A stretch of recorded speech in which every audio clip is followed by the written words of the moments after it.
اعوذ باللہ من الشیطان الرجیم بسم اللہ الرحمن الرحیم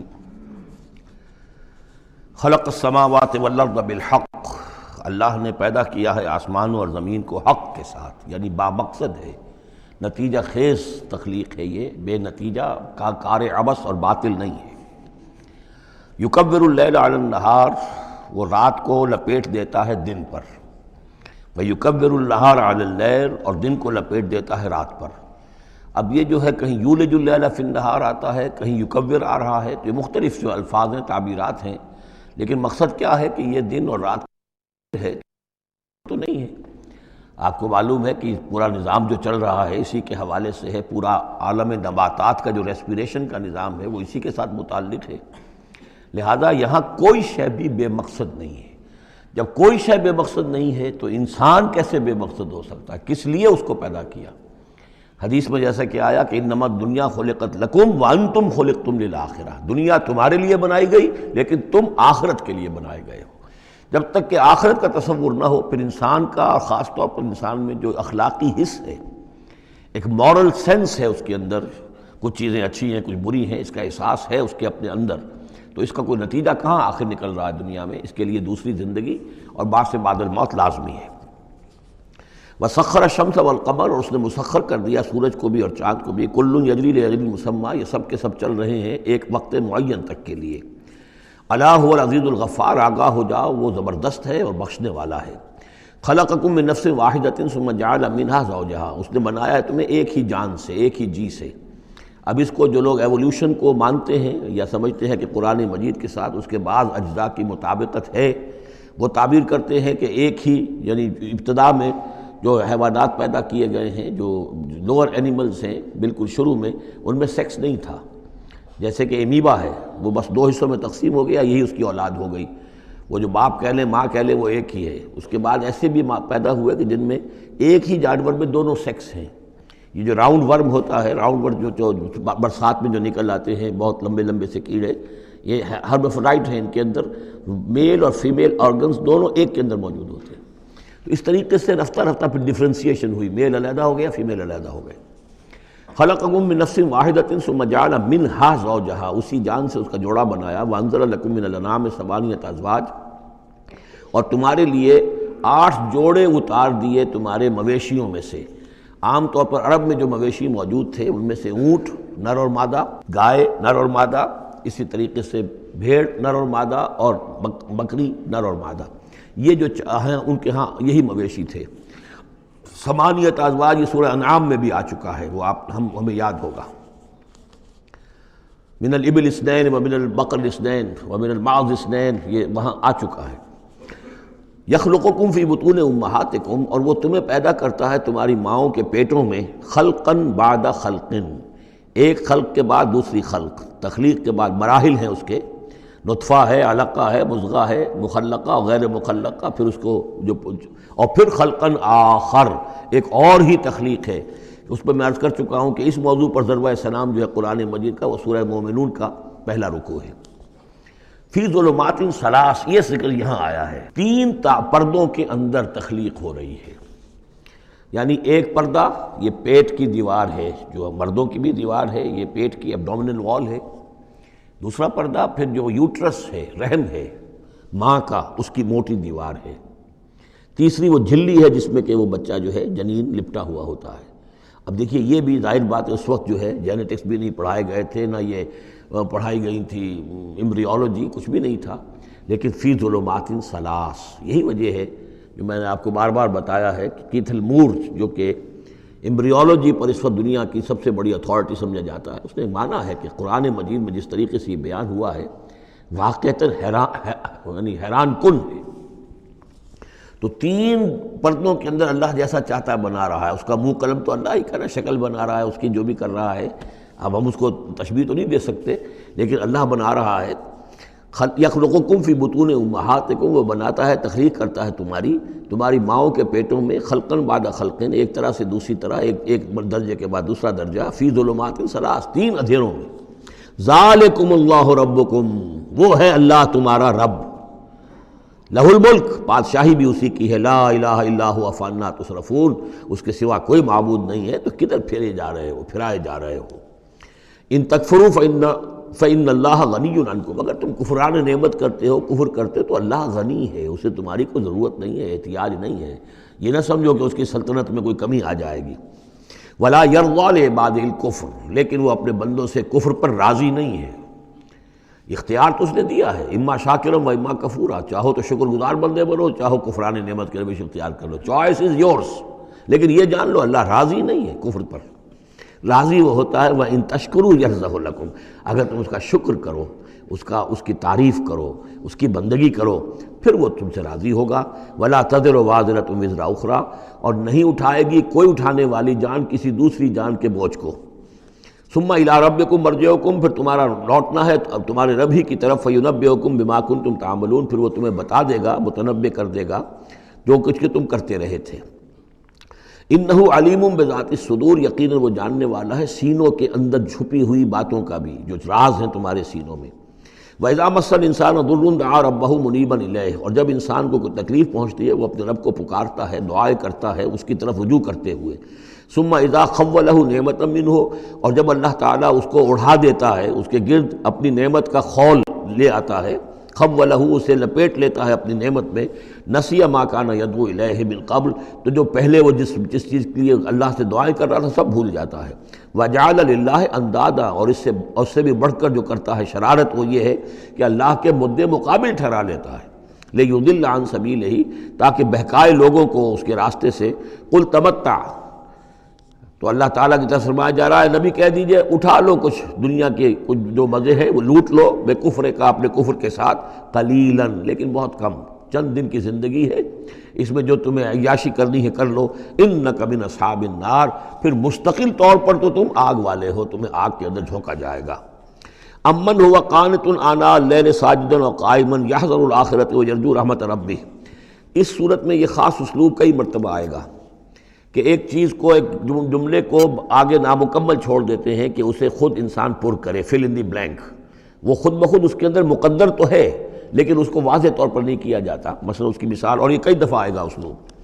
اب من ہوا قانت آناء اللیل، بھلا وہ شخص کہ جو کھڑا رہتا ہے، بندگی کرتا ہے رات کے وقت بھی، ساجداً و قائماً، کبھی سجدے میں پڑا ہوا ہے، کبھی کھڑا ہوا ہے، یحذر الآخرۃ، جو آخرت سے ڈرتا رہتا ہے، وہ یرجو رحمت ربہ، اور ساتھ ہی اپنے رب کی رحمت کا امیدوار بھی ہے، بس آگے کچھ نہیں۔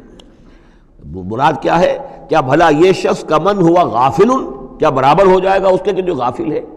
بھلا وہ شخص جس کی کیفیت یہ ہے کہ وہ فرما بردار ہے، راتوں کے اوقات میں بھی، سجدے میں بھی، اور کھڑے ہو کر بھی اللہ کی بندگی کرتا ہے، آخرت کا خوف اس کے دل میں ہے، لیکن اپنے رب کی رحمت کی امید بھی ہے۔ کمن ہوا غافل، کیا وہ شخص برابر ہو جائے گا اس کے کہ جو غافل ہے؟ قل، کہہ دیجئے، حل یستوی الذین یعلمون والذین یعلمون، کیا برابر ہو سکتے ہیں وہ لوگ کہ جو علم رکھتے ہیں اور وہ کہ جو علم نہیں رکھتے؟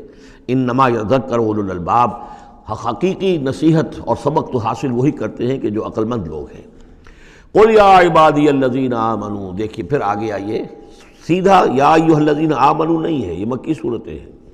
قل یا عبادی الذین آمنوا، کہہ دیجئے اے نبی، اے میرے وہ بندو جو مجھ پر ایمان لائے ہو، اتقوا ربکم، اپنے رب کا تقوی اختیار کرو، جن چیزوں سے اس نے روک دیا رک جاؤ، اور تمہارے اندر اس کی رضا جوئی رہنی چاہیے۔ للذین احسنوا فی ہذہ الدنیا حسنہ، جو لوگ نیکی کی راہ پر روش اختیار کریں گے، احسان کے روش اختیار کریں گے، ان کے لیے اس دنیا میں بھی بھلائی ہے۔ وَأَرْضُ اللَّهِ وَاسِعَةٌ، اور زمین اللہ کی بڑی وسیع ہے، اگر یہاں رہتے ہوئے تمہارے لیے توحید پر کاربند رہنا ممکن نہیں ہے تو ہجرت کرو۔ انما یوفی الصابرون اجرہم بغیر حساب، یقیناً صابروں کو، صبر کرنے والوں کو ان کا اجر پورا پورا دے دیا جائے گا، یوفا بھی ہے، پورا دے دیا جائے گا، پھر بغیر حساب بھی، اس کا مطلب ہے مزید فضل جو ہوگا وہ بغیر حساب ہوگا، اس میں کسی حساب کا سوال نہیں۔ قل انی امرت، اب دیکھیے پھر وہ جو شروع کا مضمون تھا یہ اس صورت کا عمود ہے، کس طرح بار بار آئے گا اب۔ قل انی امرت ان اعبد اللہ مخلصا لہ الدین، کہہ دیجئے اے نبی مجھے حکم ہوا ہے کہ میں اللہ کی بندگی کروں، اس کے لیے اپنی اطاعت کو خالص کرتے ہوں۔ یہاں میں چاہتا ہوں تھوڑی سی وضاحت کر دوں۔ دیکھیے عبادت کے آپ یوں سمجھیے کہ ایک عبادت کا ظاہر ہے اور ایک عبادت کی اصل حقیقت ہے۔ پھر یہ کہ ایک اس حقیقت میں بھی ایک روح ہے اور ایک اس کا جسد ہے، ایک اس کے رسومات ہیں۔ رسم کہتے ہیں کسی شے کی ظاہری شکل۔ عبادت کی رسم جس کو مراسم عبادت کہتے ہیں، یہ مراسم عبودیت کیا ہیں؟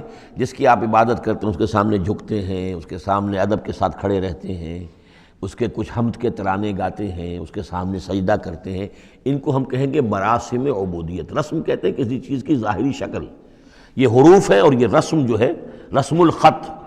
اسی طرح یہ قرآن اور یہ اس کا رسم عثمانی ہے، اس کا لکھا ہوا جانا جیسے کہ یہ رسم ظاہر ہے۔ تو ایک تو یہ چیزیں ہیں عبادت، جسے دنیا میں سمجھا جاتا ہے عبادت، یہ مراسم عبودیت ہے۔ اصل عبادت جو ہے اس کا بھی ایک جسد ہے اور ایک روح ہے۔ جسد کیا ہے؟ اطاعت، جس کی عبادت ہے کلی اطاعت، ہمہ اطاعت، ہمہ وقت اطاعت۔ غلامی، عبد کے معنی ہے غلام۔ چنانچہ یہ دو دفعہ ہم پڑھ چکے ہیں کہ فرعون نے کہا تھا بنی اسرائیل کے بارے میں قومہما لنا عابدون، یہ جو ہارون اور موسیٰ کی قوم ہے وہ تو ہماری غلام قوم ہے۔ اور ظاہر بات ہے وہ پرستش نہیں کرتے تھے، وہ قبطیوں کو پوجتے نہیں تھے، وہ ان کی نماز نہیں پڑھتے تھے، وہ ان کو سجدہ نہیں کرتے تھے معاذ اللہ، لیکن غلامی جو ہے اصل شے، اطاعت یہ تو اصل جسم ہے، اصل عبادت کا جو ہے جسم، جسد جو ہے وہ ہے اطاعت۔ لیکن جو چیز اس اطاعت کو غلامی سے آگے بڑھ کر عبادت بنا دیتی ہے وہ اس کی روح ہے، روح محبت۔ جس ہستی کی اطاعت محبت کے ساتھ کی جائے گی وہ عبادت ہو جائے گی۔ ایک جبراً اطاعت کی جا رہی ہے۔ اب جیسے کہ انگریز کی ہم اطاعت کرنے پر مجبور تھے، ہم اطاعت کر رہے تھے، عبادت نہیں کر رہے تھے، لیکن اطاعت کر رہے تھے۔ لیکن کسی کی محبت کے جذبے سے سرشار ہو کر اطاعت کی جائے گی تو وہ عبادت بن جائے گی۔ تو اللہ کی عبادت کے لیے جو بھی ڈیفینیشن اس کی امام ابن تیمیہ اور حافظ ابن قیم، استاد اور شاگرد دونوں کی ہے، وہ یہ ہے کہ اس کے دو اجزاء ہیں۔ العبادت تجمع اصلین، غایت الحب مع غایت الذل والخضوع، کہ دو چیزوں کو جمع کرنے سے اللہ کی عبادت جو ہے وجود میں آتی ہے، حد درجے کی محبت اللہ کے ساتھ اور حد درجے میں اللہ کے سامنے اپنے آپ کو بچھا دینا، مطیع اور منقاد ہو جانا۔ اچھا یہ تو ہے اصل عبادت، لیکن اس کے لیے جو رسم ہے وہ کیا ہے؟ کبھی کبھی کھڑے ہو کر کبھی سلیوٹ کر لینا ہے، کبھی ہاتھ جوڑ دینا ہے۔ اب ہندوؤں کے ہاں ہاتھ جوڑنا ہے، یہ ان کے ہاں کی رسم ہے۔ قنوت ہے، ہمارے ہاں قنوت ہے، ادب کے ساتھ کھڑے ہونا ہے، کہیں جو جھک جانا ہے، رکوع کرنا ہے، کہیں سجدہ کرنا ہے، حمد کے ترانے جو ہے پڑھ رہے ہیں، تسبیح کر رہے ہیں، یہ اس کی مراسم عبودیت ہے۔ عبادت اصل کیا ہے؟ اطاعت کلی، اللہ کی محبت سے سرشار ہو کر۔ تو اس صورت کا جو عمود ہے وہ یہ ہے کہ اللہ کی عبادت کرو اس کے لیے اپنی اطاعت کو خالص کرتے ہوئے۔ اطاعت میں آپ نے کسی اور کو شامل کر دیا، انڈیپینڈنٹ آف ہم، اللہ کی اطاعت سے آزاد، مستقل بالذات اطاعت، یہ شرک ہے، اور وہ اطاعت اللہ کو قبول نہیں۔ وہ منہ پر دے مارے گا، یہ مجھے 25% اطاعت نہیں چاہیے آپ کی، آپ لیجئے اپنے سر پاس رکھیے، مجھے تو چاہیے 100%۔ ادخلوا فی السلم کافہ۔ اور ہم سمجھتے ہیں کہ ہم 5-10% بھی ٹرخا لیں گے اللہ تعالیٰ کو تب بھی ہمیں جنت وہ دے ہی دے گا۔ یہی ہے اصل میں ہمارا جو سارے سوچ کا فطور ہے۔ یہ کل زندگی اور کل بندگی جو ہے اس کا تصور ذہنوں سے نکل چکا ہے۔ یہ تصور ہے جو اس صورت سے اب اس کی جڑ پڑ رہی ہے، اور یہ در حقیقت کلائمیکس کو پہنچے گا چوتھی صورت میں جا کر، سورہ شورى میں۔ تو دیکھیے پھر آ گیا قل انی امرت ان اعبد اللہ مخلصا لہ الدین، کہہ دیجئے مجھے تو حکم ہوا کہ میں اللہ کی بندگی کروں اس کے لیے اپنی اطاعت کو خالص کرتے ہوئے۔ وَأُمِرْتُ لِأَنْ أَكُونَ أَوَّلَ الْمُسْلِمِينَ، اور مجھے حکم ہوا کہ سب سے پہلا مسلم، سب سے پہلا فرما بردار میں خود بنوں۔ یہ نہیں ہے کہ میں تمہیں فرما برداری کی دعوت دے رہا ہوں اور خود جو ہے میں اللہ کی نافرمانی کروں، یہ نہیں۔ قُلْ إِنِّي أَخَافُ إِنْ عَصَيْتُ رَبِّي عَذَابَ يَوْمٍ عَظِيمٍ، کہہ دیجئے مجھے تو خود اندیشہ ہے اگر میں اپنے رب کی نافرمانی کروں تو ایک بڑے دن کا عذاب مجھے آ پکڑے گا۔ میں اپنے آپ کو مستثنیٰ نہیں سمجھتا، میں بھی بندہ ہوں، اگر میں معصیت کروں، اگر میں اپنے رب کی نافرمانی کروں۔ ظاہر بات ہے کہ یہ جو ہے اگر بہت بڑا اگر ہے، ظاہر اس کے حضور کا امکان نہیں، حضور کے لیے سمجھانے کے لیے ان لوگوں کو بتایا جا رہا ہے۔ قُلِ اللَّهَ أَعْبُدُ مُخْلِصًا لَهُ دِينِي، پھر وہی۔ حالانکہ دیکھیے ایک بات ہے کہ ایک ہی اسلوب کو بار بار تکرار سے لانا عام ہماری دنیا میں جو ہمارے نگارش کے اور جو بھی یعنی تصنیف و تعریف کے اصول ہیں اس کو عیب سمجھا جاتا ہے کہ یہ تو تصنیف و تعریف کا عیب ہے، ایک ہی اسلوب کو آپ تکرار میں لا رہے ہیں۔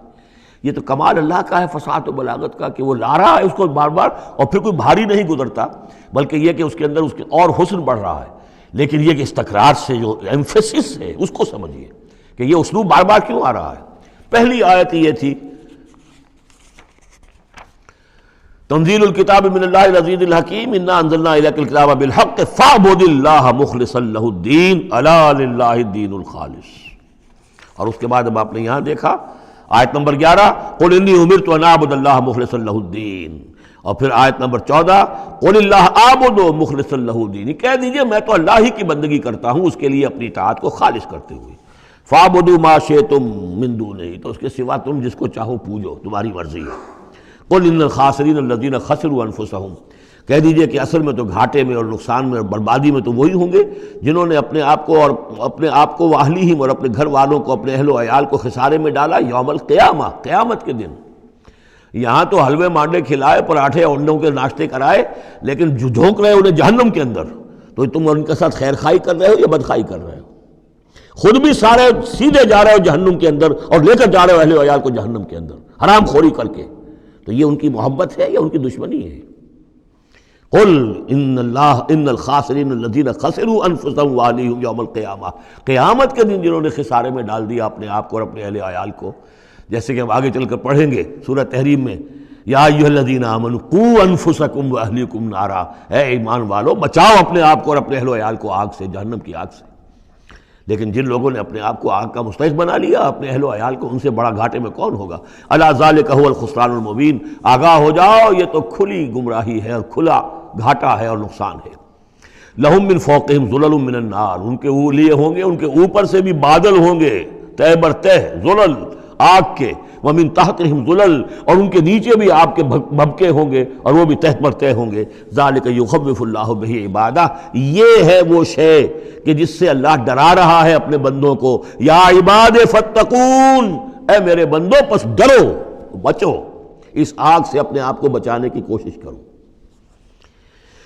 والذین اجتنبوا الطاغوت ان یعبدوها، اور وہ لوگ کہ جنہوں نے طاغوت کا انکار کیا، ان سے کنارہ کشی کر لی، ان کی بندگی نہیں کی، اور یہ طاغوت کا لفظ سورہ بقرہ سے پڑھتے ہوئے ہم آ رہے ہیں، فمن یکفر بالطاغوت ویؤمن باللہ فقد استمسک بالعروۃ الوثقی، جو بھی اللہ کی اطاعت سے سرتابی کر رہا ہے وہ طاغوت ہے۔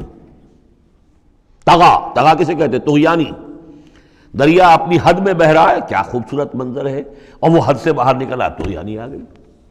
یہ انسان اللہ کی بندگی کی حد میں رہے، بہت اچھا ہے، اللہ کا خلیفہ ہے، اشرف المخلوقات ہے، اور بڑھ گیا آگے اور اللہ کی حدود کے اندر داخل ہو گیا، اپنے نفس کو بنا لیا مطاع یا کسی اور کو بنا لیا مطاع، خود حاکم بن بیٹھا یا کسی اور کی حاکمیت کا قائل ہو گیا اللہ سے آزاد ہو کر، تباہی ہے، بربادی، وہ طاغوت ہے۔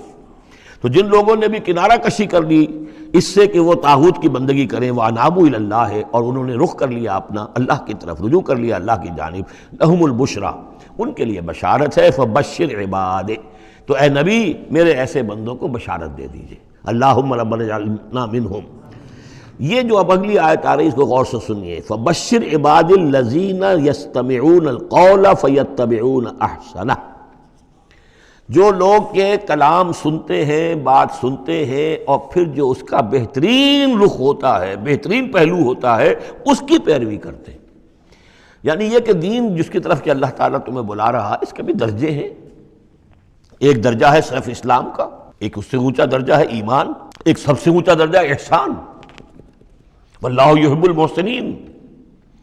تو اچھے سے اچھے درجے کی طرف جانے کی کوشش کرو۔ ہمارا معاملہ کیا ہے؟ دنیا میں تو ہم سمجھتے ہیں کہ اچھی سے اچھی، بہتر سے بہتر ہے، جستجو کی خوب سے ہے خوب تر کہاں، اور دین میں ہم کہتے ہیں ذرا اور کم پر بھی گزارا ہو جائے، کہیں اور تھوڑی رعایت کر کے پیچھے چلے جائیں، پاس ہو جائیں کسی طرح، کم سے کم کے لیے۔ یہ ہے در حقیقت جو کہ برعکس روش ہونی چاہیے۔ فَيَتَّبِعُونَ أَحْسَنَهُ، عزیمت کا راستہ اختیار کرو، بہتر سے بہتر کے لیے، ایم ہائی، دین کے معاملے میں بھی اپنا ارادہ جو رکھو وہ اونچا رکھو۔ تو یستمعون القول، جو بات سنتے ہیں، فیتبعون احسنہ، جو اس کی احسن ترین پھر اس کے اندر جو پہلو ہے اس کا اتباع کرتے ہیں۔ اولئک الذین ہداہم اللہ، یہ ہیں وہ لوگ جنہیں اللہ نے ہدایت دی ہے، واولئک هم اولو الالباب، اور یہی وہ لوگ ہیں کہ جو اولو الالباب ہیں، ہوش مند ہیں، عقل مند ہیں۔ افمن حق علیہ کلمۃ العذاب، اور یہاں پھر وہی آ گیا، بھلا وہ شخص کہ جو مستحق ہو چکا ہے، جس پر لاگو ہو چکی ہے عذاب کی بات، یعنی جو مستحق ہو گیا عذاب کا، اس کے بعد کیا؟ پھر چھوڑ دیا گیا۔ کمن ہوا فی الجنہ، کیا وہ برابر ہو جائے گا اس شخص کے کہ جو جنت میں جانے والا ہے؟ یہ گویا کہ یہاں پر محذوف ہے۔ افانت تلقذ من فی النار، تو اے نبی کیا آپ اس کو نکال سکیں گے آگ سے؟ اس کے اوپر تو اللہ کی طرف سے وہ قانون عائد ہو گیا، دفعہ لگ چکی۔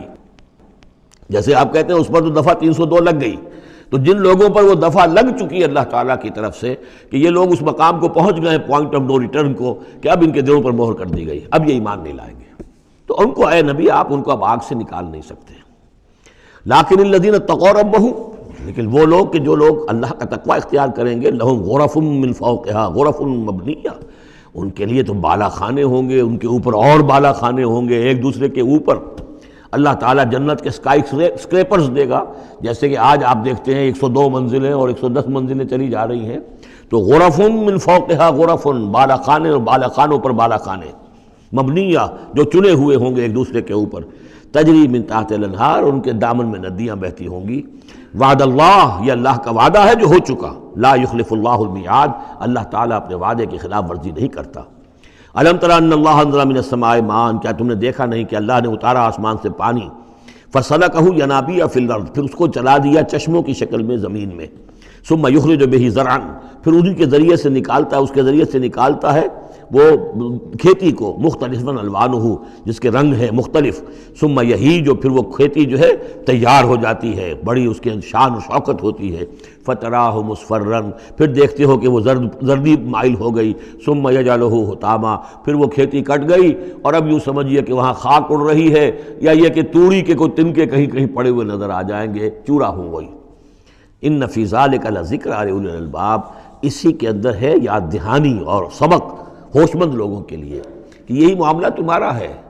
جب تم پیدا ہوتے ہو تو جیسے کھیتی نئی نئی اپجتی ہے تو کسان کتنا خوش ہوتا ہے، کسی کے ہاں بیٹا پیدا ہوا کتنی خوشی ہو رہی ہے، اس کی آمد کو جو ہے سیلیبریٹ کیا جا رہا ہے، پھر وہ جوانی کو پہنچتا ہے، پھر اس کے بالوں میں سفیدی آئی، اعصاب جو ہے اور جو قوا کمزور پڑے، اور پھر اس کے بعد وہ قبر میں اتار دیا گیا، مٹی ہو کر مٹی میں پھر مل گیا۔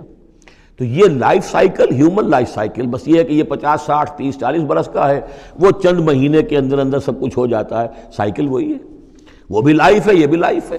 دی plant life and animal life, biology کی یہ دو شاخیں ہیں، باٹنی ہے تو biology, life the science of life, اس کے دو حصے ہیں، باٹنی ہے، زوالوجی ہے، حیوانات کی لائف اور نباتات کی لائف۔ افمن شرح اللہ صدرہ، پھر وہی حذف کا موضوع کا اسلوب آ رہا ہے، افمن شرح اللہ صدرہ للاسلام فہو علی نور من ربہ، بھلا وہ شخص کہ جس کے سینے کو اللہ نے کھول دیا ہو اسلام کے لیے، اور وہ اپنے رب کی طرف سے نور پر ہے، اندرونی بصیرت اس سے حاصل ہے، اندر اس کا جگمگا رہا ہے اللہ کے ایمان کے ذریعے سے، اور جو بصیرت اللہ نے اسے عطا کر دی ہے۔ اب پھر آگے اس کو چھوڑ دیا گیا، کیا مطلب ہے؟ افمن شرح اللہ صدرہ للاسلام فہو علی نور من ربہ، جو اپنے رب کی طرف سے نور کے پر ہے، کمن ہوا فی الظلمات، کیا وہ اس شخص کے مانند ہو جائے گا جو اندھیروں میں بھٹک رہا ہے؟ لیکن نہیں، اس کو یہاں درج نہیں کیا۔ فویل للقاسیۃ قلوبہم، تو ہلاکت اور بربادی ہے ان لوگوں کی جن کے دل سخت ہو چکے ہیں من ذکر اللہ، اللہ کے ذکر سے، یعنی اتنے سخت ہو چکے ہیں کہ ان میں گداز ہی نہیں ہے، ان میں اللہ کے لیے کوئی شوق ہی نہیں ہے، اللہ کو یاد کرنے کا کوئی ذوق ہی نہیں ہے، ان کے دل سخت ہو چکے ہیں، ان کے لیے ہلاکت اور بربادی ہے۔ اولئک فی ضلال مبین، یقیناً یہ لوگ ہیں کھلی گمراہی میں بھٹکے ہوئے ہیں۔ اللہ نزل احسن الحدیث کتابا متشابہا، اللہ نے اتاری ہے بہترین حدیث۔ اصل میں ہمارے ہاں یہ لفظ حدیث جو ہے اس کے ایک ہی معنی لوگوں کو معلوم ہے، حدیث قرآن ہے، حدیث ہے، حدیث سے مراد ہے حدیث رسول صلی اللہ علیہ وسلم۔ قرآن مجید میں کہیں حدیث کا لفظ حدیث رسول کے لیے نہیں آیا، ویسے حدیث کا لفظ صحیح ہے، حدیث رسول ہے، وہ اس میں کوئی شک نہیں، لیکن ہمیں جاننا چاہیے قرآن کی اصطلاح کیا ہے۔ بہترین حدیث قرآن ہے، فَبِأَيِّ حَدِيثٍ بَعْدَهُ يُؤْمِنُونَ، اس قرآن کی جیسی حدیث کے آنے کے بعد اب اور کس چیز پر ایمان لائیں گے؟ تو یہاں پر بھی لفظ حدیث آ رہا ہے، اللہ کا کلام ہے یہ، تو اللہ نزل احسن الحدیث، اللہ نے بہترین بات نازل فرمائی ہے، بہترین کلام نازل فرمایا ہے، کتاباً، کتاب کی صورت میں، متشابہاً، اس کے مضامین بہت متشابہ ہیں۔ اب جیسے ہم دیکھ چکے ہیں کہ 7 جگہ تو قصہ آدم و ابلیس آ رہا ہے، حالانکہ اس میں ہر جگہ کوئی نہ کوئی نئی بات ہے، کچھ نہ کوئی فرق ہے، لیکن یہ کہ 7 جگہ آ رہا ہے، مشابہ تو ہے نا۔ قرآن کو جو شخص پڑھ رہا ہے اگر ایک ہفتے میں وہ ختم کرتا ہے تو گویا کہ ہر ہفتے اسے کہیں نہ کہیں وہ آدم و ابلیس کا تذکرہ جو ہے وہ مل جائے گا ہر روز میں۔ تو اس طریقے سے یہ کہ جو اہم مضامین ہیں وہ قرآن مجید میں اس طریقے سے لائے گئے ہیں کہ صورتیں مشابہ ہیں، صورتوں کے جوڑے ہیں، مثانیہ دہرائی ہوئی یا جوڑوں کی شکل میں دونوں معنی ہو سکتی ہیں اس کی۔ تقشعر منہ جلود الذین یخشون ربہم، جن لوگوں کے اندر اللہ کی خشیت ہے ان کے رونگٹے کھڑے ہو جاتے ہیں اس کتاب کو پڑھ کر، اس کو پڑھتے ہوئے ان پر جو اللہ تعالیٰ کا خوف اور اللہ کی خشیت طاری ہوتی ہے تو جسم کے جو بال ہیں، جلد کے اوپر جو بال ہیں وہ کھڑے ہو جاتے ہیں۔ ثم تلین جلودہم وقلوبہم الی ذکر اللہ، پھر اس کے بعد ان کی کھالیں بھی اور ان کے دل بھی اللہ کی یاد میں نرم پڑ جاتے ہیں۔ ذالک ھدی اللہ یہدی بہ من یشاء، یہ اللہ کی ہدایت ہے جو وہ دیتا ہے جس کو چاہتا ہے۔ ومن یضلل اللہ فما لہ من ہاد، اور جس کی گمراہی پر اللہ تعالیٰ کی طرف سے مہر ثبت ہو چکی پھر اس کے لیے کوئی ہدایت دینے والا نہیں۔ افمن یتقی بوجہہ سوء العذاب یوم القیامہ، پھر وہی حذف کا موضوع ہے، کا اسلوب ہے۔ بھلا وہ شخص کہ جو اپنے چہرے کو سوء العذاب سے بچانے کی کوشش کرتا ہے، جو روکتا ہے اپنے منہ سے، آگ کی لپیٹ آ رہی ہے، آگ کے جو ہے تھپیڑے آ رہے ہیں، اور وہ کیا کرے، چہرہ جو ہے اس کی زد میں ہے۔ افمن یتقی بوجہہ، اپنے چہرے سے روکتا ہے سوء العذاب، عذاب کو، یوم القیامہ، قیامت کے دن، تو کیا بھلا وہ شخص اس کے برابر ہو جائے گا جو روح و ریحان و جنت نعیم کے اندر ہے؟ برابر تو نہیں ہوں گے۔ بھلا وہ شخص کہ جو روکتا ہے اپنے منہ پر برا عذاب یوم القیامہ، قیامت کے دن، وقیل للظالمین ذوقوا ما کنتم تکسبون، اور کہہ دیا جائے گا ان سے، ظالموں سے، چکھو مزہ جو کچھ کمائی تم کرتے رہے تھے، یہ تمہارے وہی اعمال ہیں کہ جنہوں نے اس آگ کی شکل اختیار کی ہے۔ کذب الذین من قبلہم، اے نبی جھٹلایا انہوں نے بھی جو ان سے پہلے تھے، فآتاہم العذاب من حیث لا یشعرون، تو ان پر آ دھمکا عذاب وہاں سے جہاں سے انہیں گمان تک نہیں تھا۔ فَأَذَاقَهُمُ اللَّهُ الْخِزْيَ فِي الْحَيَاةِ الدُّنْيَا، تو اللہ تعالیٰ نے دنیا کی زندگی میں انہیں رسوائی کا مزہ چکھا دیا۔ وَلَعَذَابُ الْآخِرَةِ أَكْبَرُ، آخرت کا عذاب بہت بڑا ہے۔ وَلِلَّهِ مَا فِي السَّمَاوَاتِ وَمَا فِي الْأَرْضِ، کہ انہیں معلوم ہوتا ہے۔ وَلَقَدْ ضَرَبْنَا لِلنَّاسِ فِي هَذَا الْقُرْآنِ مِنْ كُلِّ مَثَلٍ، اور ہم نے تو انسانوں کے لیے اس قرآن میں تمام مثالیں بیان کر دی ہیں، ہر طریقے سے بات کو کھول دیا ہے، کتنے ہی اسلوب ہم نے اختیار کر لیے ہیں، کتنی ہی ترتیب سے بات بتا دی ہے، لعلہم یتذکرون، شاید کہ وہ دھیان کریں تاکہ وہ توجہ کریں، سبق حاصل کریں۔ قرآن عربی غیر ذی عوج، اور ہم نے اس کو بنا دیا ہے قرآن عربی، فصیح اور بلیغ عربی زبان میں یہ قرآن ہم نے اتارا ہے، غیر ذی عوج، اس میں کہیں بھی کوئی ٹیڑھ نہیں ہے، کوئی کجی نہیں ہے، سلیس ہے، اس میں کہیں پہیلیاں اور بجھارتیں نہیں بجھوائی گئی ہیں۔ اس میں جو ہے بعض اوقات ہوتے ہیں کچھ لوگ جو ہیں اپنے علم کا دھونس جمانے کے لیے ثقیل الفاظ استعمال کریں گے خاص طور پر، تو وہ نہیں، اللہ تعالیٰ تو بڑی سلیس زبان کے اندر، وَلَقَدْ يَسَّرْنَا الْقُرْآنَ لِلذِّكْرِ فَهَلْ مِن مُدَّكِرٍ، ہم نے تو آسان بنایا قرآن کو ذکر کے لیے، تو ہے کوئی جو اس سے ذکر حاصل کرے۔ قرآن عربی غیر ذی عوج لعلہم یتقون، شاید کہ وہ تقوی کی روش اختیار کریں۔ ضرب اللہ مثلا رجلا فیہ متشاکسون ورجلا سلما لرجل هل یستویان مثلا الحمد للہ بل اکثرهم لا یعلمون۔ اب یہ توحید عملی کے لیے ایک تمثیل دی جا رہی ہے۔ اللہ نے ایک مثال بیان فرمائی ہے ایک شخص کی، ایک ایسا غلام ہے جس کے کئی آقا ہیں، 4 آدمیوں نے مل کر خرید لیا ایک غلام، اب وہ غلام 4 کا غلام ہے، 4 اس کے آقا ہیں۔ اب آپ اندازہ کیجئے کہ اس کی جان کس مصیبت میں آئے گی، ایک آقا کچھ کہہ رہا ہے، دوسرا کچھ کہہ رہا ہے، ایک باس جو ہے وہ کچھ کہہ رہا ہے، دوسرا باس کچھ اور کہہ رہا ہے۔ یہ جو ایڈمنسٹریشن کا اور مینجمنٹ کے جو اصول ہیں تو اس میں جو سیدھی لائن جب تک نہ ہو اس سے تو سارا فساد بن جاتا ہے۔ اب وہ جو بیچارہ غلام ہے جسے 4 آقاؤں کو خوش کرنا ہے، اس کی تو جان ہر وزیر کے اندر ہے۔ وَرَجُلًا سَلَمًا لِرَجُلٍ، اور ایک شخص ہے جو پورا کا پورا ایک شخص کا غلام ہے۔ تو ایک آقا کو راضی کر لینا، اس کی خدمت کرنا، اس کو مطمئن کرنا کتنا آسان ہے، جبکہ ایک سے زائد آقاؤں کو مطمئن کرنا اور خوش رکھنا اور ان کی خدمت کا حق ادا کرنا بہت مشکل ہے۔ یہی شرک اور توحید کا معاملہ ہے، ایک اللہ کے بندے بن جاؤ، اسی میں سکون ہے، اسی میں اطمینان ہے، اسی میں چین ہے، ذہنی سکون اور قلبی اطمینان بھی اسی میں ہے، روحانی سکون بھی اسی میں ہے۔ اور جب تم یہ کہ یہ شرک اور بہت سے دیوی اور بہت سے دیوتا، تو ہر وقت جو ہے وہ جان کانپتی رہے گی کہ ایک دیوی راضی ہو رہی تو دوسری ناراض ہو رہی ہے، اور ایک دیوتا جو ہے اس کی کوئی ڈنڈوت کی ہے تو دوسرا ناراض ہوگا کہ میرے ہاں کوئی چڑھاوا نہیں چڑھایا، تو یہ تو ان کی جان تو ہر وقت جو ہے مصیبت کے اندر رہے گی۔ ضرب اللہ مثلا رجلا فیہ شرکاء متشاکسون، اور وہ شریک جو ہے اس کے آقا وہ زندی بھی ہیں، ایک دوسرے کے ساتھ اراد رکھنے والے بھی ہیں، تو اس کا کیا حال ہوگا اس غلام کا جو ان چار آقاؤں کا غلام ہے۔ وَرَجُلًا سَلَمًا لِرَجُلٍ، اور ایک جو غلام وہ ہے، ایک شخص وہ ہے کہ جو ایک ہی آدمی کا غلام ہے۔ هل يستویان مثلا، کیا یہ برابر ہو سکتے ہیں مثال میں؟ الحمدللہ، کل تعریف اللہ کے لیے، یعنی یہ کہ صاف بات ہو گئی کہ توحید ہی صحیح راستہ ہے، بل اکثرہم لا یعلمون، لیکن یہ کہ ان کی اکثریت علم نہیں رکھتی۔ اِنَّکَ مَیِّتٌ وَإِنَّہُم مَیِّتُونَ، اے نبی آپ کو بھی وفات پانا ہے، موت آپ پر بھی وارد ہوگی اور یہ سب بھی مریں گے۔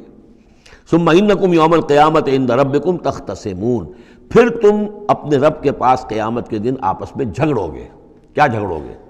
حضور کہیں گے کہ میں نے تو یہ ان کو بتا دیا تھا سارا کچھ، اللہ جو تو نے بھیجا تھا میں نے پہنچا دیا تھا۔ ان میں سے ہو سکتا ہے کچھ کھڑے ہو کر یہ پلی لیں کہ نہیں مجھ تک بات نہیں پہنچی تھی، یہ جھگڑا ہوگا پھر، کیونکہ اللہ تعالیٰ نے تو بھیجا محمد رسول اللہ صلی اللہ علیہ وسلم کو، اور جواب دہی ان سے بھی ہوگی۔ سورہ اعراف کی آیت نمبر 6 بڑے اہم آیات میں سے ہے وہ قرآن مجید کے، فَلَنَسْأَلَنَّ الَّذِينَ أُرْسِلَ إِلَيْهِمْ وَلَنَسْأَلَنَّ الْمُرْسَلِينَ، ہم ان سے بھی پوچھیں گے جن کے طرف رسولوں کو بھیجا، اور ان سے بھی پوچھیں گے جنہیں رسول بنا کر بھیجا۔ تم نے ہمارا پیغام پہنچا دیا تھا؟ یہ ہم نے پہنچا دیا تھا۔ اسی لیے حضور نے گواہی لے لی تھی حجۃ الوداع میں، الا هل بلغت، لوگوں میں نے پہنچا دیا کہ نہیں؟ اور پورے مجمع نے کہا انا نشہد انک قد بلغت وادیت ونصحت، ہاں حضور ہم گواہ ہیں، آپ نے حق تبلیغ ادا کر دیا، حق خیر خواہی ادا کر دیا، اور آپ نے حق امانت ادا کر دیا۔ پھر آپ نے اللہ کی سے خطاب کرتے ہوئے آسمان سے بھی اشارہ کیا، انگلی سے اشارہ کیا آسمان کی طرف، اللہم اشہد، اللہم اشہد، اللہ تو بھی گواہ رہے، یہ مان رہے ہیں کہ میں نے پہنچا دیا۔ پھر آپ نے فرمایا فَلْيُبَلِّغِ الشَّاهِدُ الْغَائِبَ، اب میں نے تو تمہیں پہنچا دیا ہے، تمہارا فرض ہے کہ تم پہنچاؤ ان کو جو یہاں موجود نہیں ہے۔ یہ ہے سلسلہ جو شروع کیا ہے، یہ گویا کہ جو میں نے کل بتایا تھا رسول و رسول اللہ ہے، اب گویا کہ پوری امت جو ہے وہ اللہ کے رسول کی رسول ہے۔ اللہ کے رسول نے باقی پوری نوع انسانی کے لیے اپنی امت کو یہ کام سونپ دیا ہے کہ جیسے میں نے تمہیں پہنچایا تھا تمہیں پہنچانا ہے پوری نوع انسانی کو۔ تو پوری امت گویا کہ رسول و رسول اللہ ہے، اللہ کے رسول کی رسول، کہ اللہ نے بھیجا محمد کو، اور محمد نے وہ ذمہ داری ان کے اپنے کندھے سے ان کے کندھوں پر منتقل کر دی۔ یہ ہے صورتحال جس کو دو جگہ قرآن میں کہا گیا، سورہ حج میں بھی ہم پڑھ چکے، هو اجتباکم وما جعل علیکم فی الدین من حرج الی قولہ تعالی لیکون الرسول شہیدا علیکم وتکونوا شہداء علی الناس۔ اور ادھر سورہ بقرہ کے اندر کہہ دیا گیا ہجرت کے ادھر ہجرت کے ادھر، یہ دونوں صورتیں، ہجرت سے متصلاً قبل حج اور ہجرت کے متصلاً بعد البقرہ، اور ادھر کیا آ گیا وَكَذَلِكَ جَعَلْنَاكُمْ أُمَّةً وَسَطًا لِتَكُونُوا شُهَدَاءَ عَلَى النَّاسِ وَيَكُونَ الرَّسُولُ عَلَيْكُمْ شَهِيدًا، صرف ترتیب بدلی ہے۔ فَمَنْ أَظْلَمُ مِمَّنْ كَذَبَ عَلَى اللَّهِ وَكَذَّبَ بِالصِّدْقِ إِذْ جَاءَهُ، اس شخص سے بڑھ کر ظالم کون ہوگا جو اللہ پر جھوٹ باندھے، جھوٹ کہے، اسے کوئی وحی نہ آئی ہو اور وہ کہے کہ مجھ پر وحی آئی ہے۔ وَكَذَّبَ بِالصِّدْقِ، یا اور یہ این اور یہ دونوں جمع کیجیے گا، وہ بعد میں بتاؤں گا۔ وَكَذَّبَ بِالصِّدْقِ، اور جھٹلائے سچی بات کو جب کہ اس کے پاس آ گئی۔ یہ دونوں ایک شخص کے کردار بھی ہو سکتا ہے کہ وہ اللہ پر جھوٹ تہمت جو ہے جڑ رہا ہے، اور خود جو ہے جو اللہ کی طرف سے حق آیا ہے اس کی نفی کر رہا ہے، تردید کر رہا ہے۔ اور یہ دو اشخاص بھی ہو سکتے ہیں کہ ایک تو وہ سب سے بڑھ کر ظالم ہے کہ جس کے پاس کو وحی نہ آئی ہو اور وہ کہے کہ وحی آئی ہے، اس نے کوئی بات اپنے جی سے گھڑ کر اللہ کی طرف منسوب کر دی، تو یہ کہ اس سے بڑھ کر ظالم کوئی نہیں ہو سکتا۔ تو اسی طرح اسی درجے کا ظالم وہ ہے کہ جس کے پاس اللہ کا کلام آ جائے، صدق آ جائے، سچائی آ جائے اور اس کو جھٹلا دے۔ الیس فی جہنم مثوی للکافرین، تو کیا جہنم ہی میں ٹھکانہ نہیں ہے ایسے کافروں کا؟ اب اس کے برعکس دیکھیے، والذی جاء بالصدق وصدق بہ، یہاں بھی یہ دونوں احتمالات ہیں، اور وہ شخص کے جو لایا سچائی، اور وہ شخص کے جس نے سچائی کی تصدیق کی۔ یہ بھی ایک ہی شخص بھی ہو سکتا ہے کہ کسی شخص کے کردار میں دونوں پہلو ہیں، وہ راست باز ہے، خود بھی اس کا سارا معاملہ راستی پر ہے، اور پھر یہ کہ جو راستی جو حق اس کے سامنے پیش کیا جائے فوراً قبول بھی کرتا ہے، تصدیق بھی کرتا ہے۔ لیکن یہ کہ عام طور پر خیال یہ ہے کہ والذی جاء بالصدق سے مراد یہاں محمد الرسول اللہ صلی اللہ علیہ وسلم جو لائے ہیں سچائی اللہ کی جانب سے، اور وصدق بہ سے مراد حضرت ابوبکر ہیں رضی اللہ تعالیٰ عنہ جنہوں نے اس سچائی کی تصدیق کی ہے۔ وجاء بالصدق وصدق بہ اولئک ھم المتقون، یہی لوگ ہیں جو کہ متقی ہیں۔ لہم ما یشاءون عند ربہم، ان کے لیے جو کچھ یہ چاہیں گے ان کے رب کے پاس وہ ان کو دے دیا جائے گا، فراہم کر دیا جائے گا۔ ذالک جزاء المحسنین، یہی ہے نیکوکاروں کا بدلہ۔ لیکفر اللہ عنہم اسوأ الذی عملوا ویجزیہم اجرہم بأحسن الذی کانوا یعملون، تاکہ اللہ تعالیٰ ان کے وہ اعمال جو برے ہیں وہ تو ان سے دور کر دے۔ یعنی ظاہر بات ہے کہ انبیاء تو خیر معصوم ہیں، ان سے تو کسی غلط بات کا جو ہے اگر کوئی امکان پیدا ہوتا بھی ہے بنائے طب بشری تو اللہ تعالیٰ محفوظ کر لیتا ہے اور اس کا صدور نہیں ہونے پاتا۔ باقی تو ہر شخص سے خطا ہو سکتی ہے، غلطی ہو سکتی ہے، تو اللہ تعالیٰ جو ہے ان کے جو برے اعمال ہوں گے انہیں تو دور ہٹا دے گا، نامہ اعمال سے دھو دے گا۔ کوئی لغزش ہے، کسی وقت کوئی خطا ہو گئی ہے، کوئی ایسی شے ہے کہ جو ان کے ہاں ناپسندیدہ ہے، ان کے کردار میں ہے، اللہ اسے دور کر دے گا، دھو دے گا۔ وَيَجْزِيَهُمْ أَجْرَهُمْ بِأَحْسَنِ الَّذِي كَانُوا يَعْمَلُونَ، اور ان کا جو جزا ان کی معین کرے گا وہ ان کے بہترین اعمال کے حساب سے کرے گا۔ ظاہر بات ہے ہر نیکوکار کے تمام اعمال ایک جیسے نہیں ہوتے، نیکی کے بھی درجات ہیں، اونچے درجے کی نیکی، اس سے کمتر درجے کی نیکی، اس سے کمتر درجے کی نیکی، لیکن اللہ جب اس کی جزا کا معاملہ طے کرے گا، مقام و مرتبہ، تو اس کے بلند ترین جو اعمال ہیں اس کے حساب سے اللہ تعالیٰ اسے جنت میں مقام عطا فرمائے گا۔ جو برے ہیں ان کو دھو دے گا، پاک کر دے گا۔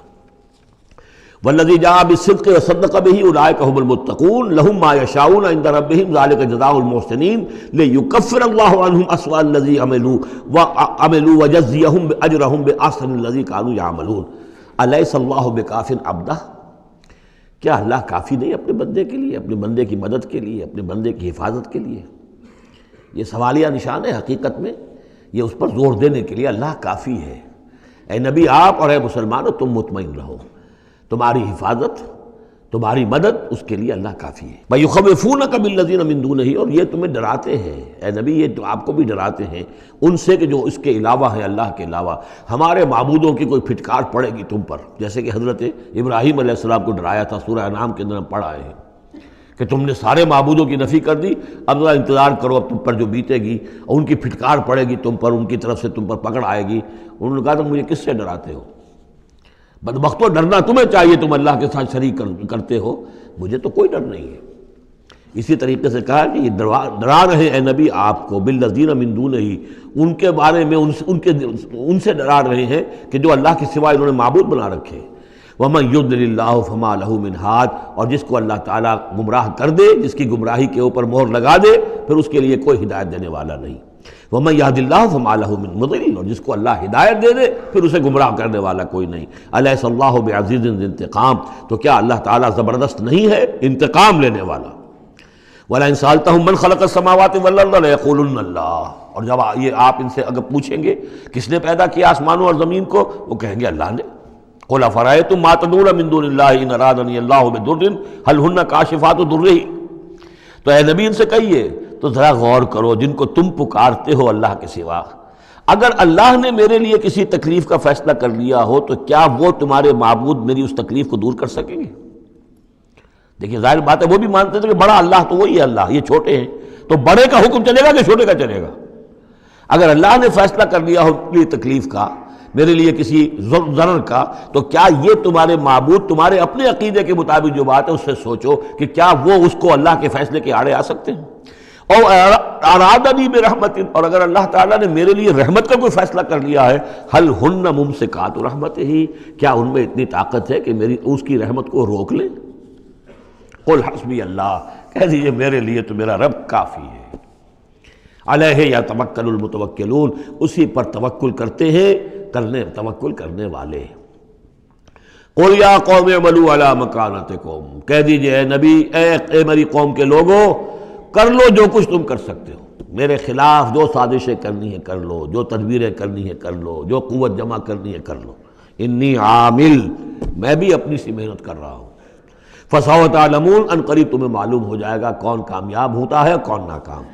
من یاتی ہے عذاب یخزی ہے، کس پر آتا ہے وہ عذاب جو اسے رسوا کر دے، ویحل علیہ عذاب مقیم، اور اس کے اوپر عذاب وہ نازل ہو جائے کہ جو ہمیشہ رہنے والا ہو۔ انا انزلنا علیک الکتاب للناس بالحق، اے نبی، اے محمد صلی اللہ علیہ وسلم، ہم نے آپ پر یہ کتاب نازل کر دی ہے لوگوں کے لیے حق کے ساتھ۔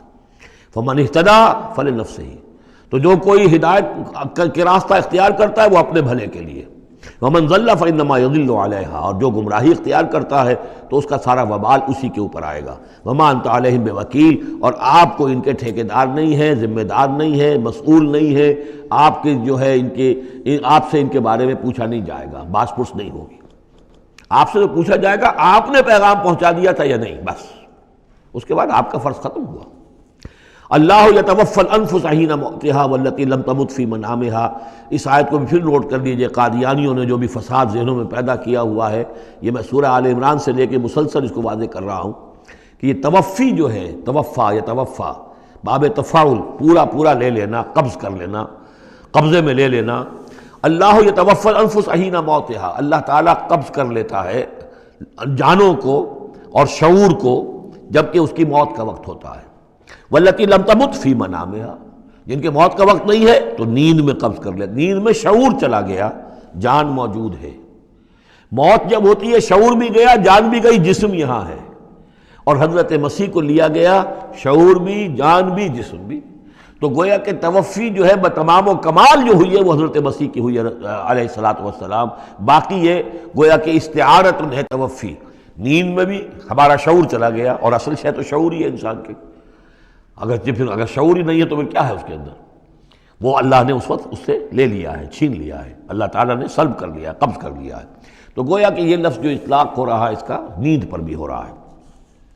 فَيُمْسِكُ الَّتِي قَضَىٰ عَلَيْهَا الْمَوْتِ، تو جس کی موت کا اللہ فیصلہ کر چکا ہے اس کو اپنے پاس روکے رکھتا ہے۔ وَيُرْسِلُ الْأُخْرَىٰ إِلَىٰ أَجَلٍ مُّسَمًّى، جس کے لیے صرف نیند کا فیصلہ تھا وہ واپس بھیج دیتا ہے، جب وہ جاگتا ہے تو اس کا شعور واپس آ جاتا ہے، اور ایک وقت معین تک کے لیے اس کا یہ سلسلہ جاری رہتا ہے۔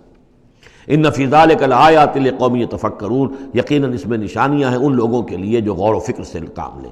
ام اتخذوا من دون اللہ شفعاء، کیا انہوں نے اللہ کے سوا کوئی شفیع گھڑ لیے اپنے لیے، اختیار کر لیے جو ان کے سفارشی ہوں گے؟ قل اولو کانوا لا یملکون شیئا، ان سے کہیے کہ بھلا اگر انہیں کوئی اختیار ہی نہ ہو سرے سے، ولا یعقلون، اور انہیں کوئی نہ اس کی سمجھ ہو۔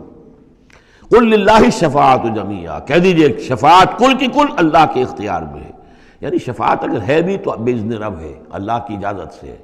پھر یہ کہ اللہ شفاعت قبول کرے نہ کرے اس کا اختیار اس کا ہے، کسی کی دھونس نہیں ہے، کسی کا زور نہیں ہے کہ وہ اللہ سے اپنی بات منوا لے۔ لہ ملک السماوات والارض، آسمان اور زمین کی بادشاہی اسی کے لیے ہے۔ ثم الیہ ترجعون، پھر تم اسی کی طرف لوٹا دیے جاؤ گے۔ وَإِذَا ذُكِرَ اللَّهُ وَحْدَهُ اشْمَأَزَّتْ قُلُوبُ الَّذِينَ لَا يُؤْمِنُونَ بِالْآخِرَةِ، جب اللہ کا ذکر کیا جاتا ہے اکیلے اللہ کا توحید کے ساتھ، تو جو لوگ کہ اللہ آخرت پر ایمان نہیں رکھتے ان کے دل بیٹھنے لگتے ہیں، رکنے لگتے ہیں، انہیں اچھا نہیں لگتا، سر اللہ ہی اللہ کی بات ہو رہی ہے۔ اسی طرح اگر کسی تقریر میں، کسی وعظ میں ساری گفتگو جو ہو رہی ہو توحید کی ہو رہی ہو تو لوگ گھبرا جائیں گے کہ یہ کوئی اولیاء اللہ کی بات ہو، کوئی قصے کہانیاں ہوں، کوئی کرامات ان کی بیان کی جائے، کوئی نبی کی شان بیان کی جائے، تو اس پر تو یہ کہ ان کے جو ہے دل کھلتے ہیں اور خوش رہتے ہیں۔ لیکن یہ کہ وَإِذَا ذُكِرَ اللَّهُ وَحْدَهُ اشْمَأَزَّتْ قُلُوبُ الَّذِينَ لَا يُؤْمِنُونَ بِالْآخِرَةِ، جب اللہ کا ذکر کیا جائے تنہا اسی کا توحید کے ساتھ، تو ان لوگوں کے دل کو جو آخرت پر ایمان نہیں رکھتے کچھ بیٹھنے سے لگتے ہیں۔ وَإِذَا ذُكِرَ الَّذِينَ مِن دُونِهِ إِذَا هُمْ يَسْتَبْشِرُونَ، اور جب ان کا ذکر ہوتا ہے جو اس کے سوا ہے تب بہت خوش ہوتے ہیں، خوشیاں مناتے ہیں۔ قُلِ اللَّهُمَّ فَاطِرَ السَّمَاوَاتِ وَالْأَرْضِ، کہو اے اللہ تو جو کہ تمام آسمان اور زمین کا بنانے والا ہے، عالم الغیب والشہادہ، تو جو کہ تمام غیب چھپی ہوئی چیزیں اور جو ظاہر اور سامنے کی چیزیں سب کا جاننے والا ہے۔ انت تحکم بین عبادک فیما کانوا فیہ یختلفون، یقیناً تو فیصلہ کرے گا اپنے بندوں کے مابین ان تمام چیزوں میں جن میں وہ اختلاف کرتے رہے تھے۔ وَلَوْ أَنَّ لِلَّذِينَ ظَلَمُوا مَا فِي الْأَرْضِ جَمِيعًا، اور اگر ان کافروں اور ظالموں کے پاس جو بھی کچھ زمین میں ہے ساری دولت ہوتی، وَمِثْلَهُ مَعَهُ، اور اس جتنی اور بھی ہوتی، لَافْتَدَوْا بِهِ مِنْ سُوءِ الْعَذَابِ يَوْمَ الْقِيَامَةِ، تو قیامت کے دن اس برے عذاب سے، عذاب کی برائی سے بچنے کے لیے وہ سارا فدیہ میں دے رہے تھے۔ یہاں تو آپ کو معلوم ہے کہ جان پر بنی ہو تو ایک گھونٹ پانی کے لیے انسان سب کچھ دینے کو تیار ہو جائے گا، بادشاہ دے دے گا، وہ تو دنیا میں دیکھا جا سکتا ہے۔ پیاس سے آدمی مر رہا ہو تو ایک گھونٹ پانی کے لیے وہ کیا نہیں دے دے گا؟ تو قیامت کے دن بھی فرمایا کہ اگر ان کے پاس پوری دنیا کی دولت ہو، اتنی ہی اور بھی ہو، تو یہ سب دے کر چاہیں گے کسی طرح اس جہنم کے عذاب سے ہمیں بچا لیا جائے۔ ظاہر بات ہے یہ بھی بات کو واضح کرنے کے لیے نہ وہاں کسی کے پاس دولت ہوگی نہ اس کا کوئی امکان ہے، لیکن سمجھانے کے لیے وہی چیزیں جو ہماری سمجھ میں آ سکتی ہیں انہی کو اسلوب کو اختیار کیا گیا۔ وَبَدَا لَهُم مِّنَ اللَّهِ مَا لَمْ يَكُونُوا يَحْتَسِبُونَ، اور اس روز ان کے سامنے آ جائے گی اللہ کی طرف سے وہ چیزیں جس کا انہیں گمان بھی نہیں تھا۔ وہ سمجھتے تھے ایسے ہی ڈرا رہے ہیں، جیسے بچوں کو ہابو سے ڈراتے ہیں، ہوا ہے آ جائے گا، ایسے ہی یہ نبی جو ہیں یہ ذرا جہنم سے اور اس سے اور عذاب سے ڈرا رہے ہیں، حقیقت کچھ نہیں ہے۔ تو وہ لوگ نہیں سمجھتے تھے کہ یہ بات واقع ایسا ہی ہو جائے گا، لیکن اس روز ان کی نگاہوں کے سامنے آ جائے گا۔ پھر پوچھا جائے گا الیس ھذا بالحق قالوا بلی وربنا، کیا یہ حق نہیں ہے؟ کیا یہ سراب ہے؟ یہ جھوٹ موٹ کی چیز ہے یا واقعی ہے؟ وحاق بہم ما كانوا به يستهزئون، اور ان کو گھیرے میں لے لے گی یا ان پر الٹ پڑے گی وہ تمام چیز جس کا وہ مذاق اڑایا کرتے تھے۔ فَإِذَا مَسَّ الْإِنسَانَ ضُرٌّ، جب انسان کو کوئی تکلیف پہنچتی دعانا، ہمیں پکارتا ہے، دعائیں کرتا ہے۔ ثُمَّ إِذَا خَوَّلْنَاهُ نِعْمَةً مِنَّا، جب ہم اسے لپیٹ دیتے ہیں اپنی نعمت میں، قَالَ إِنَّمَا أُوتِيتُهُ عَلَىٰ عِلْمٍ، تو وہ کہتا مجھے یہ ملا ہے اپنے علم کی بنیاد پر، میری ذہانت، فطانت، میری سمجھ، میری کاریگری، میں نے بر وقت اندازہ کر لیا کہ اب کیا حالات ہونے والے ہیں، کس چیز کی ڈیمانڈ پیدا ہونے والی ہے، میں نے اس کی فیکٹری لگا لی، تو دیکھو میرے وارے نیارے، یہ ساری میری سوجھ بوجھ ہے۔ علی علم بل ہی فتنۃ، یہی مضمون بڑی وضاحت کے ساتھ آ چکا سورہ قصص میں۔ قارون کا یہی فلسفہ تھا، اوتیتہ علی علم عندی، یہ دولت جو ہے یہ میں نے اپنی ذہانت اور فطانت سے کمائی ہے۔ بل ہی فتنۃ، نہیں یہ تو تمہارے لیے فتنہ ہے، آزمائش ہے۔ ولکن اکثرہم لا یعلمون، لیکن ان کی اکثریت علم نہیں رکھتی۔ قد قالها الذین من قبلہم، پہلوں نے بھی ایسی بات کہی تھی، قارون کی طرف اشارہ ہو گیا۔ فما اغنی عنہم ما كانوا یکسبون، تو جو کچھ بھی انہوں نے کمائی کی تھی وہ انہیں بچا نہیں سکی جب اللہ نے قارون کو اور اس کے محل کو دھسا دیا اس کے خزانوں سمیت زمین کے اندر۔ فَأَصَابَهُمْ سَيِّئَاتُ مَا كَسَبُوا، پھر پڑ گئی ان پر، آ گئی وہی چیزیں کہ جو انہوں نے کمائی تھیں، اپنی برائیاں جو کمائی تھیں۔ وَالَّذِينَ ظَلَمُوا مِنْ هَؤُلَاءِ، اور ان میں سے بھی جو لوگ اس ظلم اور کفر اور شرک کی روش اختیار کریں گے، سَيُصِيبُهُمْ سَيِّئَاتُ مَا كَسَبُوا، تو ان کے بھی جو کرتوتوں کی برائی ہے وہ ان کے اوپر واقع ہو کر رہے گی۔ وَمَا هُمْ بِمُعْجِزِينَ، اور وہ شکست نہیں دے سکیں گے، ہرا نہیں سکیں گے، عاجز نہیں کر سکیں گے اللہ کو۔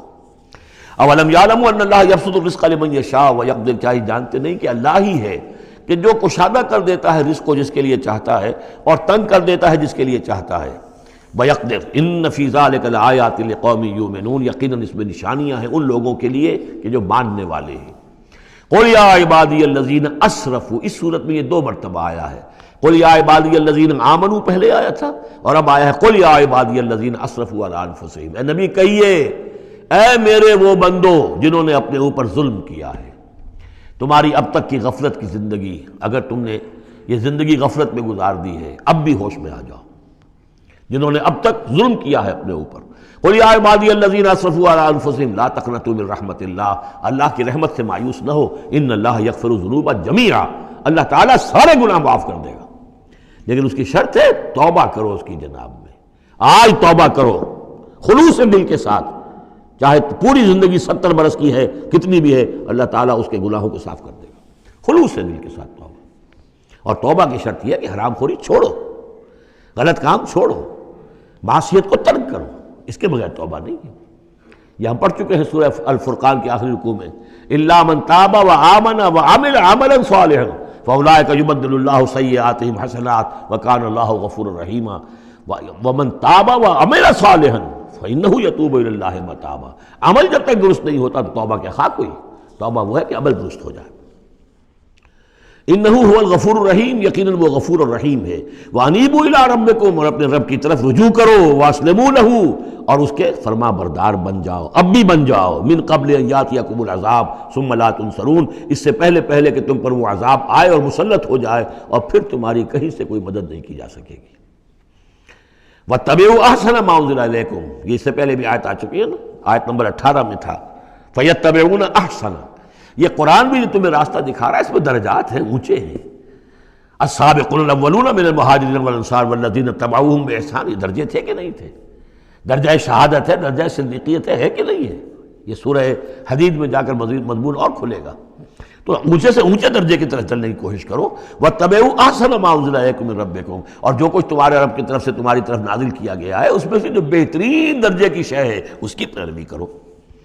من قبل ان یاتیکم العذاب بغتۃ، اس سے پہلے کہ عذاب تم پر اچانک آ دھمکے، وانتم لا تشعرون، اور تمہیں اس کا گمان تک نہ ہو۔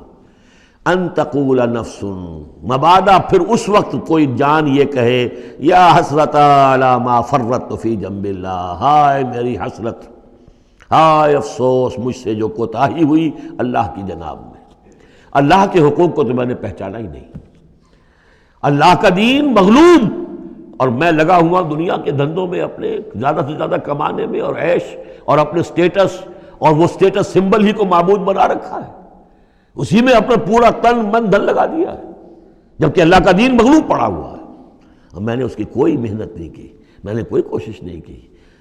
یا حسرتا ان تقول نفس، کہ کوئی جان کہے اس دن، یا حسرتا، ہائے افسوس، علی ما فرطت فی جنب اللہ، جو اللہ کے جناب میں، اللہ کی جانب مجھ سے جو کوتاہی ہوئی، میں نے کمی کی۔ وَإِن كُنتَ لَمِنَ الصَّاغِرِينَ، اور وہ جو کافر تھے وہ تو، میں تو رہا وَإِن كُنتُ لَمِنَ الصَّاغِرِينَ، میں تو بس مذاق ہی سمجھتا رہا، میں نے کبھی سنجیدگی سے لیا ہی نہیں بات کو، I never took it seriously۔ اور تقول لو ان اللہ ہدانی لکنت من المتقین، یا تم کہو کہ اگر اللہ نے ہدایت دی ہوتی تو میں بھی ہو جاتا متقی۔ گویا کہ یہاں اپنے اس چوائس کی نفی کر رہے ہو، اللہ نے تمہیں اشرف المخلوقات بنایا اور تمہیں اختیار دیا تھا، اما شاکرا و اما کفورا۔ او تقول حین تری العذاب، یا وہ کہے جب کہ وہ عذاب کو دیکھے، لو ان لی کرۃ فاکون من المحسنین، اگر مجھے لوٹنا نصیب ہو جائے کسی طریقے سے، ایک دفعہ اگر مجھے دوبارہ لوٹا دیا جائے، پھر تو میں محسنین میں سے ہو جاؤں گا، پھر صرف متقی نہیں، صرف مسلم نہیں، صرف مومن نہیں، محسنین پہ میں شامل ہو جاؤں گا۔ بلا، کیوں نہیں، قد جاءت کا آیاتی، آئی تھی تیرے پاس میری آیات، فکذبت بہا، تو نے ان کو جھٹلا دیا تھا، واستکبرت، اور تو نے تکبر کیا تھا، وکنت من الکافرین، اور تو نے کفر کی روش اختیار کی تھی۔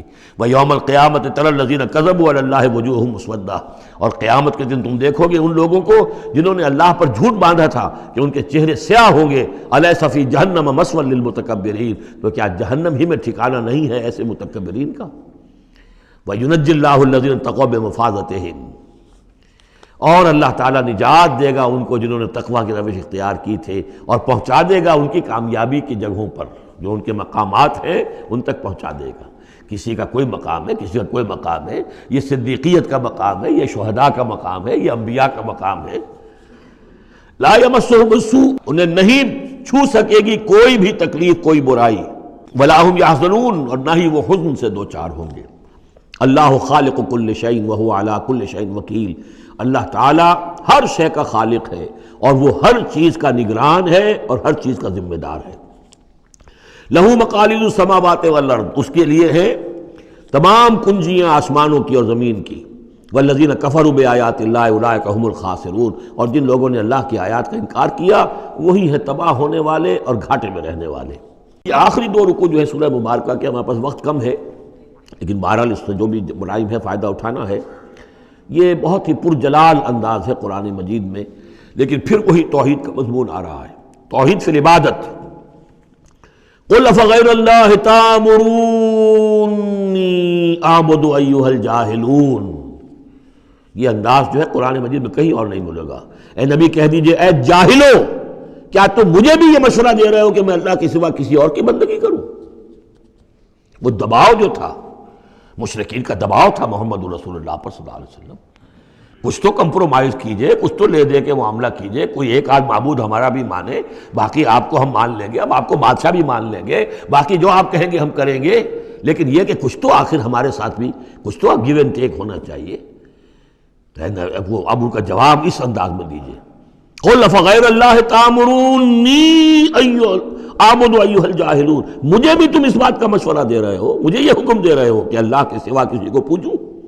وَلَقَدْ أُوحِيَ إِلَيْكَ، اور اے نبی آپ کی طرف تو وحی کی جا چکی ہے، وَإِلَى الَّذِينَ مِن قَبْلِكَ، اور آپ سے پہلے جو رسول تھے ان کو بھی یہ وحی کر دی گئی تھی۔ توجہ سے سنیے، لَئِنْ أَشْرَكْتَ، اے نبی اگر آپ بھی بالفرض شرک کریں گے، لَيَحْبَطَنَّ عَمَلُكَ، آپ کے بھی سارے اعمال حبط ہو جائیں گے، وَلَتَكُونَنَّ مِنَ الْخَاسِرِينَ، اور آپ بھی نہایت خسارہ پانے والوں میں سے ہو جائیں گے۔ قانون خداوندی ولن تجد لسنت اللہ تحویلا۔ اصل میں یہ سختی ساری حضور کی طرف نہیں ہے، یہ مشرکین سے، خطاب ان سے نہیں، بظاہر حضور سے ہے، لیکن بتایا جا رہا ہے کہ یہ معاملہ ایسا نہیں ہے، یہ تو ایسا قانون ہے ہمارا جو کسی کے لیے بھی نہیں بدلے گا، جو بھی شرک کرے گا اس کے ساتھ ہمارا کوئی معاملہ نہیں، کسے باشد۔ وَلَقَدْ أُوحِيَ إِلَيْكَ وَإِلَى الَّذِينَ مِن قَبْلِكَ لَئِنْ أَشْرَكْتَ لَيَحْبَطَنَّ عَمَلُكَ وَلَتَكُونَنَّ مِنَ الْخَاسِرِينَ بَلِ اللَّهَ فَاعْبُدْ، نہیں صرف اللہ ہی کی آپ بندگی کیجئے، وَكُن مِنَ الشَّاكِرِينَ، اور بن جائیے اس کے شکر گزار بندوں میں سے۔ وَمَا قَدَرُ اللَّهَ حَقَّ قَدْرِهِ، اور انہوں نے اللہ کی قدر نہ کی جیسے کہ اس کی قدر کا حق تھا، اس کی قدرت کا اندازہ نہ کر پائے، اس کی قوت کا، قدرت کا کیسے کر سکتے؟ لیکن یہ کہ ایک بات ذہن میں آنی چاہیے، اگرچہ ہم اللہ کی قدرت کو ناپ تول نہیں سکتے، ہم اللہ کے علم کو ناپ تول سکتے ہیں کہ کتنا علم ہے، اس لیے کہ ہماری جو ترازو ہے وہ تو سونار کی ترازو کی طرح ہے، وہ ماشے تولے تو وہ جو ہے وہ تول لے گی، لیکن یہ کہ ٹنوں کو کیسے تولے گی؟ تو ہمارے ذہن کی ترازو جو ہے وہ نہیں تول سکتی، اللہ کی صفات کو بھی نہیں ہم جان سکتے کہ وہ کتنی ہے، کیسی ہے۔ لیکن ایک بات جان لیجیے، علی کل شیء قدیر، یہ تو جان سکتے ہیں نا، ہر شے پر قادر ہے۔ لیکن یہ کہ جن لوگوں کا ذہن اس سے بھی عاجز آ جاتا ہے، وَمَا قَدَرُ اللَّهَ حَقَّ قَدْرِهِ وَالْأَرْضُ جَمِيعًا قَبْضَتُهُ يَوْمَ الْقِيَامَةِ وَالسَّمَاوَاتُ مَطْوِيَّاتٌ بِيَمِينِهِ، اس کا ایک تمہیں جھلک دکھا رہے ہیں اس کی قدرت، اس کی عظمت کہ تمہاری یہ پوری کی پوری زمین اس کی ایک مٹھی میں ہوگی قیامت کے دن، اور یہ آسمان اس کے داہنے ہاتھ میں لپٹے ہوئے ہوں گے۔ کوئی اندازہ کر سکتے ہو تو کر لو، ہمیں آسمانوں کا کیا پتہ ہے، ہمیں کیا گیلیکسیز کا کیا تصور ہے؟ چکر آتا ہے جب پڑھتے ہیں ایسٹرونومی کو کتاب پڑھیے، واقعہ ہے کہ میرا سر چکرا جاتا ہے، لائٹ ایئرس کا جو تصور آتا ہے، بلینز اینڈ بلینز، اور چلتے جائیے، وہ تو ختم ہونے والی بات ہی نہیں۔ ہمارا تصور جو ہے وہ وہاں جا کر بالکل جو ہے جواب دے دیتا ہے، تخیل جو ہے، قوت تخیلہ وہ ہار کر رہ جاتی ہے۔ وَالْأَرْضُ جَمِيعًا قَبْضَتُهُ يَوْمَ الْقِيَامَةِ وَالسَّمَاوَاتُ مَطْوِيَّاتٌ بِيَمِينِهِ سُبْحَانَهُ وَتَعَالَى عَمَّا يُشْرِكُونَ، وہ پاک ہے اور بہت بلند و بالا ہے ان تمام چیزوں سے، اس تمام شرک سے جو یہ کر رہے ہیں۔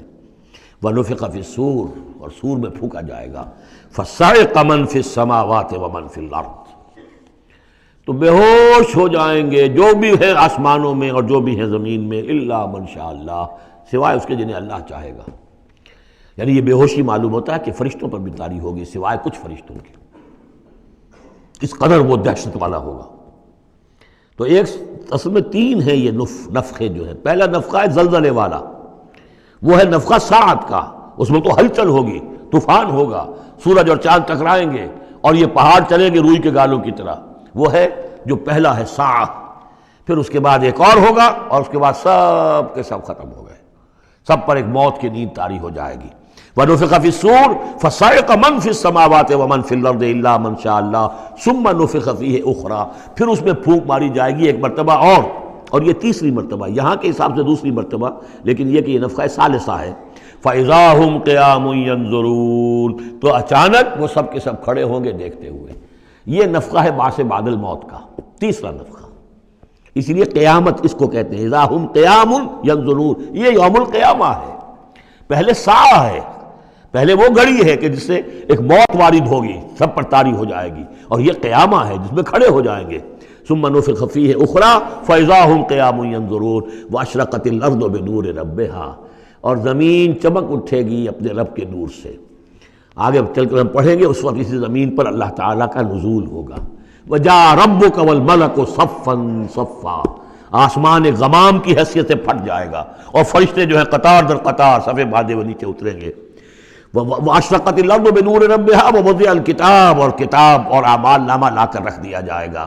وجیء بالنبیین والشہداء، اور انبیاء اور شہداء کو بھی پیش کر دیا جائے گا۔